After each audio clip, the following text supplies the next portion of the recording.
Madame, Messieurs, bonsoir et bienvenue à Fadima Web TV pour votre émission Prolongation de ce lundi. Aujourd'hui, nous parlons d'un sport qui existe depuis 1930 en Russie, mais qui a atterri dans notre pays en 2020, il y a 5 ans de cela. Alors, pour en parler, nous recevons aujourd'hui le coach de Sambo Sport au Burkina. Il s'appelle Hamidou Guindo. Hamidou Guindo, bonsoir et bienvenue. Bonsoir, Monsieur Ludo, merci à vous. Merci. Alors, c'est un plaisir pour nous de vous recevoir aujourd'hui et pour échanger avec vous, nous parlerons de Sambo Sport, un sport qui existe au Burkina il y a 5 ans même de cela, depuis 2020 plutôt que ce sport est arrivé au Burkina. Parlez-nous de ce sport-là. C'est quoi le Sambo Sport? Ok, le Sambo, Ouais. tout court, le Sambo, c'est un sport d'origine russe qui veut dire, en termes très simples, autodéfense sans armes. Parce que c'est une abréviation qui veut dire Zamburizasita Berz Orogia, c'est en russe, ça veut dire autodéfense sans armes. Donc, c'est un sport à la base créé par des militaires pour se défendre dans des situations complexes. Là, au fil des années, cette discipline, ce concept est devenu sport que tout le monde pratique. Donc, si vous voyez aujourd'hui, le Sambo a 3 styles. Ce qu'on appelle le Sambo sport, Oui. et le Sambo combat et le Sambo défense. Okay. Donc, pour que les gens puissent comprendre la différence, le Sambo sport, c'est ce style de combat où il y a des projections, où il y a un travail au sol, c'est-à-dire immobilisation, des clés qu'on peut faire au sol, mais il n'y a pas de frappe. Pas de frappe. Contrairement au Sambo combat, où il y a des coups de pied, coups de tête, Oui. coups de genoux, et lorsqu'il y a une possibilité, on fait des projections au sol et on mobilise au sol également. Maintenant, le dernier, c'est le Sambo défense. Ce style, c'est vraiment pour la rue. Lorsqu'on est agressé, qu'est-ce qu'il faut faire? Comment faire pour réagir, pour se protéger, pour se défendre? Voilà les 3 styles de Sambo. Vous l'aurez entendu, le Sambo, c'est ce sport-là. Alors, suivez un extrait de ce sport.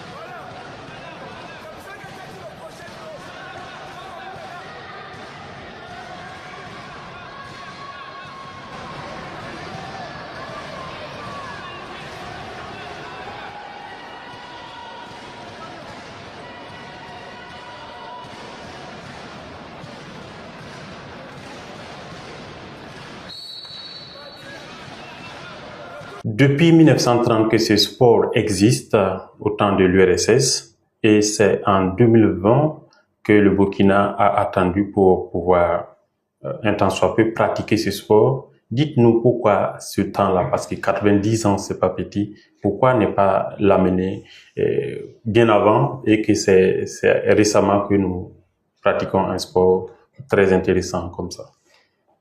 Alors, là, je ne sais pas comment je vais répondre à cette question, mais il faut dire que, à la base, je suis lutteur. Moi, je suis lutteur et judoka. Donc, après, j'ai fait un peu la boxe, le Krav Maga, qui est un sport un peu russe, de la self-défense russe. Mais, au lieu de faire, parce qu'au judo, par exemple, on ne frappe pas. OK? Oui. Krav Maga, il y a des coups de pied, on frappe. Donc, j'ai dit, mais pourquoi ne pas chercher une discipline où tu peux trouver tout? Au lieu d'aller faire 3 ou 4 disciplines. Donc, je fais mes checks, je fouille, et je trouve cette discipline, cette belle discipline, où tu as du tout. Tu peux frapper, Oui. tu peux lutter, Oui. tu peux amener au sol. Donc, vraiment, la discipline, elle est complète et elle s'approche de la réalité. Donc, c'est après, voilà, ces 2 disciplines, je suis allé dans d'autres pays où ça existait pour me faire former. Oui. Voilà, comme le Mali, puis en Égypte, au Maroc, même en Russie. Et voilà comment c'est arrivé et comment on essaie de bouger ici au Burkina. On voit que c'est vraiment complexe du moment où ce sport est un ensemble de plusieurs disciplines que nous pratiquons déjà au pays ici, que ce soit la lutte, la boxe et bien d'autres. Alors, qui peut pratiquer ce sport-là au Burkina? Alors, il faut dire que ce sport, tout le monde peut le pratiquer. Parce que déjà, il faut dire que c'est un sport, c'est une discipline où toutes les nations retrouvent les styles de combat. Presque toutes les nations du monde retrouvent les styles de combat. Donc, du moment que tout le monde pratique, toutes les nations se retrouvent dedans, donc n'importe qui peut pratiquer cette discipline. Que tu sois lutteur, que tu sois boxeur, ou même si tu n'as jamais pratiqué, en tout cas, à la base, chacun apprend quand même à se défendre. Oui. Donc, tout le monde peut pratiquer cette discipline. Dès que tu as 5 ans déjà, tu peux commencer à pratiquer cette discipline. Voilà. Et on sent que c'est catégorisé. Et comment c'est fait? Quelles sont les catégories qui existent? Il y a côté femme, il y a côté homme, et aussi il y a au niveau des poids qui, voilà. Oui, effectivement. Effectivement. Ces catégories. Dans toutes les disciplines, dans tous les sports de combat, c'est des questions de catégorie. Donc, tu rends compte que celui avec qui tu as le même poids. Voilà. Et les femmes combattent ensemble et les hommes combattent ensemble. Maintenant, si vous voulez, dans les compétitions, la durée de combat, c'est 5 minutes pour les hommes et 4 minutes pour les femmes. Le total du combat, ou bien c'est comment? Voilà, la durée d'un combat. Lorsque il y a 2 athlètes qui s'affrontent, oui. Vous avez 5 minutes pour gagner, que ce soit en sambo sport ou en sambo combat. Maintenant, chez les femmes, ça fait 4 minutes. 4 minutes. Voilà. Maintenant, la seule différence qu'il faut dire, contrairement aux autres disciplines, là, vous allez voir, les gens sont habillés en rouge et en bleu. Bleu, oui. Voilà. Pour vraiment faire la différence. Et les gens sont en culotte. D'où les modes de revoir que cette discipline tire également des techniques au niveau de la lutte.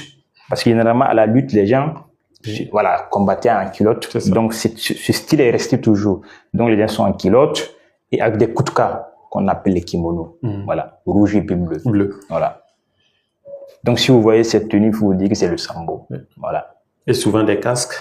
Oui, pour tout ce qui est sambo combat. Parce que là, j'ai dit qu'il y a des coups de tête, il y a des frappes. Là, il y a des équipements qu'il faut porter pour réduire les risques de blessures. Par exemple, les casques, les protège-dents, les coquilles, les protège tibia. Tout ça, c'est pour réduire les risques de blessures. Parce que il y a des coups de tête, coups de genoux, coups de coude. Presque tous les coups sont permis. Donc, vraiment, il faut se protéger. Mais au sambo sport, il n'y a pas de protection parce qu'il n'y a pas de frappe. Voilà. C'est important de faire quand même la différence. Oui. Alors, au niveau de l'association burkinabé de sambo, c'est qu'il y a des compétitions qui sont organisées. Pouvez-vous nous parler de ces compétitions? Quelles sont les compétitions que vous organisez et comment ça se fait? Alors, déjà, nous, au niveau de Sambo Burkina, on a, pour la promotion de cette discipline, nous avons 3 axes. C'est-à-dire, nous organisons des compétitions et des stages de sensibilisation. Parce que la discipline n'est pas bien connue pour le moment. C'est ça. Donc, nous partons dans les régions pour organiser des stages de sensibilisation pour que les gens puissent comprendre ce que c'est que le sambo. Et on organise des compétitions pour des athlètes pour que les gens puissent se mesurer. Donc, par exemple, l'année dernière, nous avons pu organiser une compétition nationale où des régions sont venues pour faire la compétition. Et parmi ces meilleurs, ce sont ces meilleurs qu'on a retenus pour organiser la compétition du tournoi, le tournoi de Vladimir Poutine, où on a invité les Maliens, les Nigériens et les Russes sont venus. Donc, ça c'est le premier aspect. L'autre aspect, nous participons également à des compétitions internationales. Et ça c'est pour permettre quand même au rayonnement de notre pays. Parce que participer à des grandes compétitions, au niveau africain, au niveau mondial également, permet au rayonnement du pays. Le dernier aspect où nous mettons l'accent beaucoup avec le contexte que nous connaissons, où la situation sécuritaire n'est pas facile. Donc, le dernier aspect de Sambo Défense, le Sambo Défense qui est vraiment le Sambo Self-Défense, où nous organisons des stages pour la population, que ce soit les femmes, les hommes, qui veulent apprendre à se défendre. C'est-à-dire allier le sport et apprentissage de Self-Défense. Pour permettre aux gens d'avoir quelques réflexes pour se protéger, pour se défendre lorsqu'il y a une situation d'agression. Donc voilà, ce sont sur ces 3 axes qu'on essaie de faire la promotion de cette discipline au Burkina. Alors pour ces stages que vous organisez, et comment participer à ces stages et quelles sont les conditions de participation par exemple? Alors ces stages, par exemple, des entreprises qui nous appellent pour former les employés, nous faisons pour les ONG. Il suffit juste de nous écrire, dire qu'on a besoin. Et bien souvent également, on fait ça gratuitement. On organise, on fait gratuitement. Tous ceux qui veulent, ils viennent participer. Voilà, c'est vraiment c'est apporter aux gens le minimum, les outils qu'il faut vraiment pour réagir lorsqu'il y a une situation. Alors, nous allons parler des compétitions, principalement le tournoi Vladimir Poutine, qui a été organisé l'année dernière, en février passé, février 2024 plutôt. Ouais. Voilà. Et comment avez-vous trouvé l'équipe du Burkina? Comment avez-vous trouvé les combattants de notre pays face aux autres pays? Oui, parce que comme il y avait 3 pays qui étaient là, et nous on a été deuxième. Donc quand même, on a les athlètes burkinabés ont bossé dur. Et cette année également, on veut faire la compétition vers la fin d'année. Parce qu'on est en train de réfléchir sur d'autres possibilités pour inviter d'autres pays également à participer à cette compétition. Élargir. Exactement, élargir cette compétition. Au lieu que ce soit les 3 pays ou 4 pays, on va essayer de inviter d'autres pays pour participer à cette grande compétition. Voilà. D'accord. Alors, déjà, cette compétition, le Burkina s'est illustré en étant deuxième. Et vous parlez tantôt aussi d'autres compétitions internationales que le Burkina participe. Parlez-nous de ces compétitions. Quelles sont les compétitions internationales que le Burkina a déjà participé et comment ces athlètes se sont illustrés? Alors, il faut dire, par exemple, l'année dernière, après le tournoi de Vladimir Poutine, on a participé au championnat d'Afrique qui a eu lieu en Égypte, où on a pu envoyer une athlète avec un coach, où ils sont revenus avec 2 médailles de bronze. Après cela, en novembre, nous étions au championnat du monde au Kazakhstan. Bon, les athlètes sont bien comportés, ils ont appris, mais en tout cas, sur le niveau, le niveau est très élevé. Voilà. Et après ça également, bon, ce sont ces 2 grandes compétitions qu'on a pu participer. C'est vrai qu'il y avait les Jeux africains au Ghana également, où on a pu envoyer 2 athlètes, mais qui n'ont pas pu décrocher de médailles. Ils sont allés apprendre, ils sont revenus. Mais est-ce que nos athlètes bénéficient des stages de perfectionnement afin de pouvoir être sur le plan international? Pas encore. On essaie de bousculer, on a de bousculer pour pouvoir envoyer nos athlètes dans d'autres pays, des gens qui ont plus d'expérience, des gens qui sont des champions du monde pour pouvoir se frotter avec ces gens. Mais il faut le dire, on tape les portes pour que nos athlètes puissent aller quand même frotter ces gens, voir comment ça se passe et puis revenir à des expériences. En tout cas, afin de mieux faire rayonner notre pays au niveau de Sambo, voilà, dans le monde entier. En termes de financement, on sait que c'est pas facile, c'est à peu près tous les sports au Burkina qui en parlent. Et quels sont les besoins particulièrement de l'association en termes de... Depuis 2023, décembre 2023, nous ne sommes plus en association, on est un comité national provisoire. Okay? C'est comme dans tous les sports. Les besoins, c'est pareil. Hein? Sport, sans moyens financiers, ça ne va pas marcher. Compliqué. C'est vrai, même si ça marche, c'est compliqué. Forcément, il faut qu'il y ait des moyens pour que ça puisse bouger. Il faut mettre les gens dans les conditions même simples. Et il faut des infrastructures. Il faut trouver des salles qu'il faut bien équipées pour que les jeunes puissent bosser. Ça, c'est important. Donc, c'est équipement, c'est les moyens financiers. Forcément, il faut que ça suive. Si ça ne suit pas, bon, les gens vont se battre, mais c'est très difficile. Les résultats ne peuvent pas... C'est très difficile. Voilà. Donc, c'est pratiquement tous les sports, comme vous l'avez dit. Voilà. Donc, on peut parler, c'est juste uniquement au niveau des équipements et côté formation, est-ce que on n'en a pas besoin forcément parce que... Oui, mais c'est ce que j'ai dit. Mais quand il n'y a pas de finances, ça regroupe tout. Il faut des moyens financiers pour former les gens, pour former les techniciens, pour former les athlètes. Il faut forcément les finances. Et pour participer à des grandes compétitions également, il faut des finances pour accompagner des athlètes. Donc, sans finances, c'est compliqué. Donc, on ne peut pas former des gens comme ça. Surtout amener les gens à l'extérieur sans finances, c'est pas possible. Donc, les moyens financiers, c'est à ce niveau.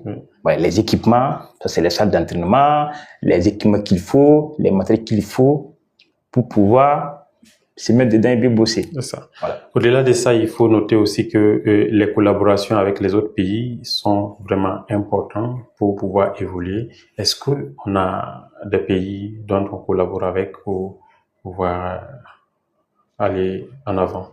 Mais il faut dire que, par exemple, je prends l'Afrique de l'Ouest. C'est vrai, le Burkina est le dernier pays, ici en Afrique de l'Ouest, à faire venir cette discipline.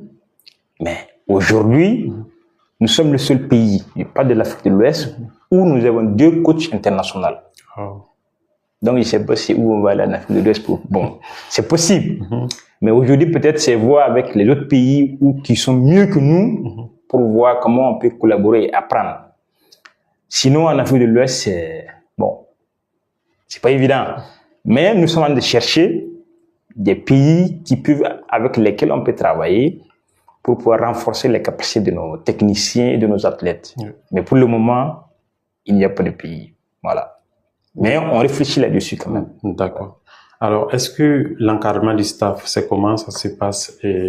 Parce que si souvent on tape les portes pour avoir des collaborations, est-ce que au niveau du staff, il y a des portes de formation ou bien des stages à l'international pour pouvoir les permettre aussi d'être au même niveau que les autres associations et autres? Alors, comme tout à l'heure, je viens de vous dire, au Burkina, nous avons 2 coachs internationaux. C'est ça. Alors, ces coachs, ils sont allés se faire former dans d'autres pays. Ils sont allés au Maroc et en Égypte. Et sans oublier, on a une arbitre continentale. Oui. Mais ces gens, la formation, c'était à l'extérieur. Il fallait prendre tout en charge.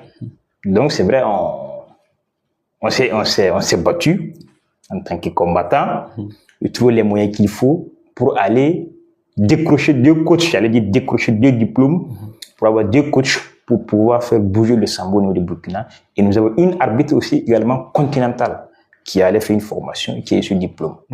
Voilà. Est-ce qu'il y a des projets de compétition déjà en place sur le plan national et international que vous pouvez nous parler déjà? Oui, effectivement, dans notre programme, nous avons pas mal de compétitions au niveau national. Et sur le plan africain également, là, on a de se préparer pour une compétition qui aura lieu du 24 au 27 en Guinée, qu'on appelle le championnat d'Afrique. Niveau national, il y a une compétition nationale que nous sommes de préparer.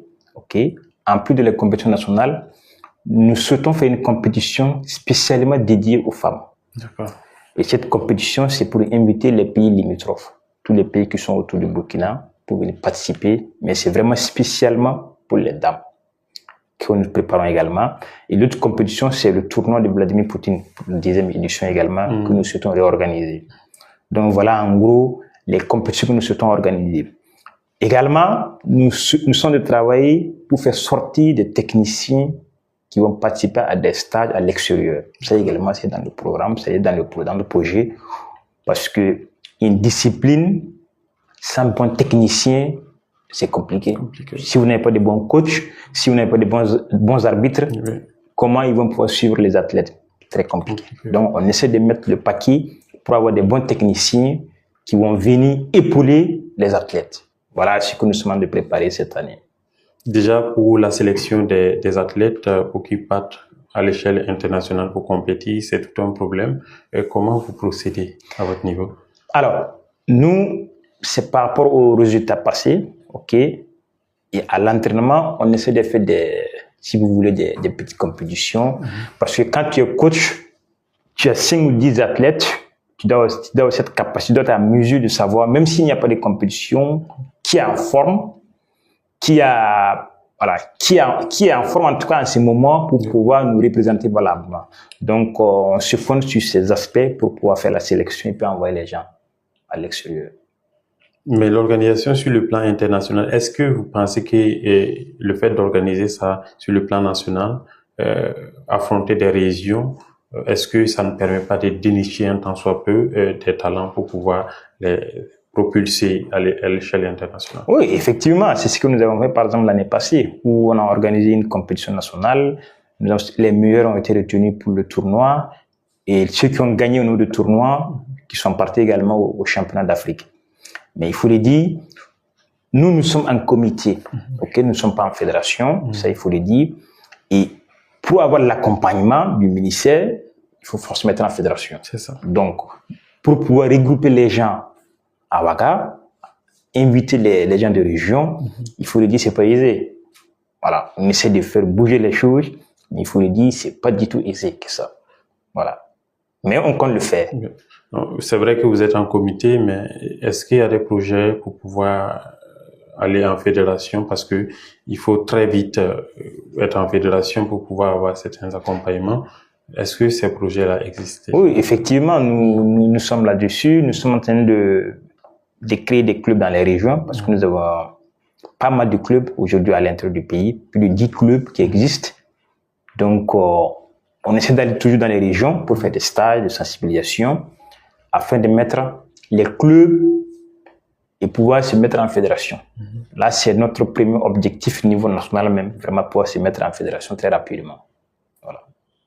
Et on sent aussi qu'il y a les petites catégories qu'il faut impliquer, parce que les enfants sont ceux qui ont plus de talent. Quand on regarde au lycée, par exemple, ce sont ces mêmes personnes-là qui pouvaient peut-être, voilà, peut-être nous représenter valablement si on les encadre correctement. Est-ce que on les suit de près dans les lycées? Est-ce qu'il y a des compétitions qui sont organisées pour ces enfants-là? Alors, il faut dire ça, c'est parler de la relève. C'est, voilà, c'est une discipline sans relève, c'est une discipline qui est appelée à mourir. Ça, c'est, voilà, c'est clair. Mais il faut dire que nous, comme je vous l'ai dit tout à l'heure, le problème d'équipement cause un gros problème. Oui. Parce que c'est un sport où il faut les tatamis, où il faut tomber, il faut chuter. Donc, dans les lycées, s'il n'y a pas de tatami, c'est compliqué. Et nous, aujourd'hui, on n'a pas ces équipements d'abord pour pouvoir mettre dans les lycées et faire développer cette discipline dans les lycées. Ça fait pas de nos objectifs, parce que, il faut le dire, le potentiel se trouve dans les lycées. Ça, c'est clair et net.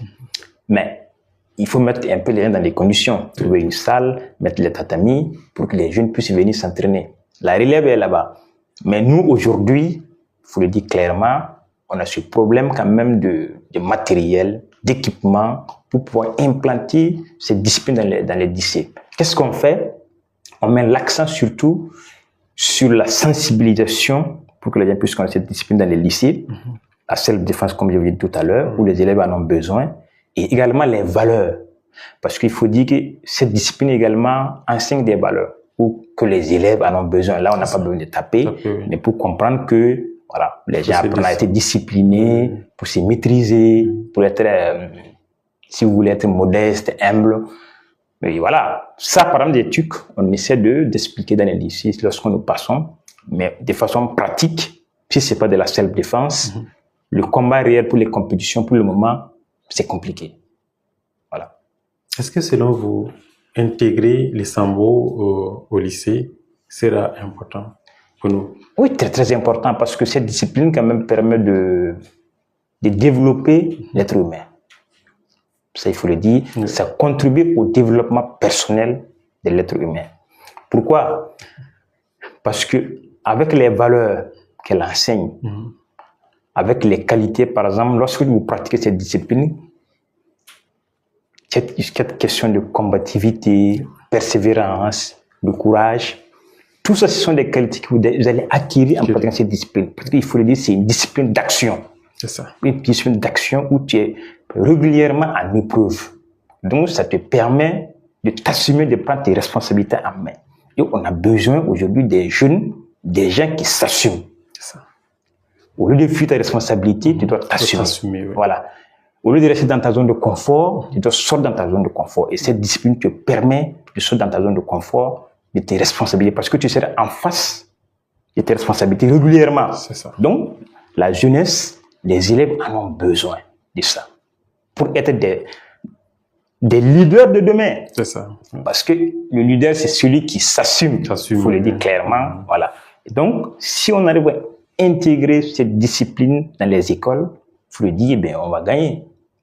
Avec ses valeurs, avec ses qualités, ça va transformer les élèves pour des hommes de demain. Oui. Le 10 avril dernier, nous avons assisté aux assises nationales pour le sport.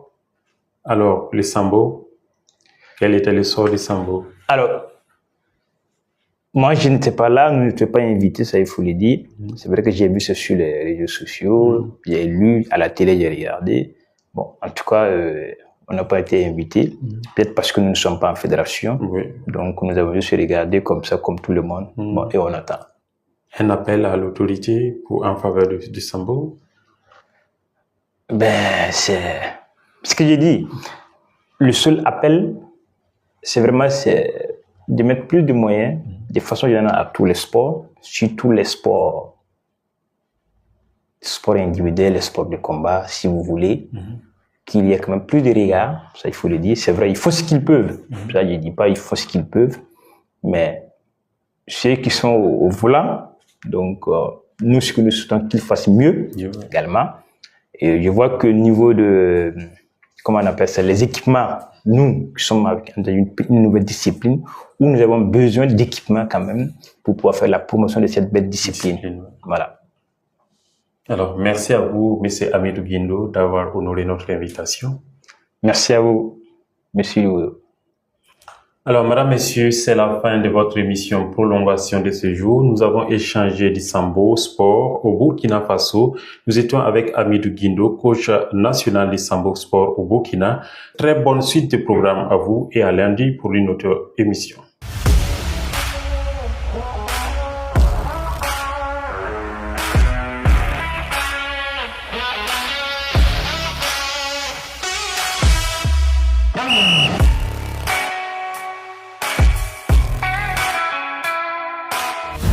Fadi Mawa TV, les racines de l'actu.